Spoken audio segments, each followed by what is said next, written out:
మొత్తం ప్రపంచంలో ఉండిన అన్ని రాష్ట్రాల్లోనూ అన్ని ఒకే ల్యాండ్గా ఉండింది కదా, అన్ని దేశాల్లోనూ కూడా ఆ దత్తతత్వాన్ని బోధన కార్తవీర్య అర్జునుడు చేశారని చెప్తారు. అటువంటి కార్తవీర్య అర్జునుడే ఈరోజు ఇక్కడ వచ్చి ఈ కార్యక్రమాన్ని నడిపారు అని చెప్తూ, వీళ్ళందరికీ ఇంకా మంచి బలం, మంచి శక్తి, మంచి ఇంకా కొన్ని ఇంకెవరి దగ్గరైనా మాట్లాడేటప్పుడు మీరు, ఎందుకంటే సత్యము బల్లగుద్ది మాట్లాడుతున్నానని చెప్పచ్చు మనం, లేదు మృదువుగా చెప్పాలి. పిల్లలకి కొంచెమందికి మృదువుగా చెప్తేనే అర్థమయ్యేది. దండం దశగుణమర్దన, అది నేను లాస్ట్ది మనం ఉపయోగిస్తాం. సామ దాన భేద దండ ఉపయోగించుకుందాం.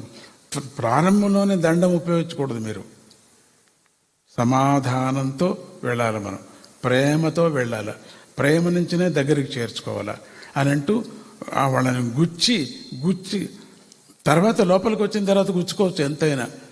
వాళ్ళు వచ్చేంత వరకు మనం చాలా జాగ్రత్తగా ఉండాలి.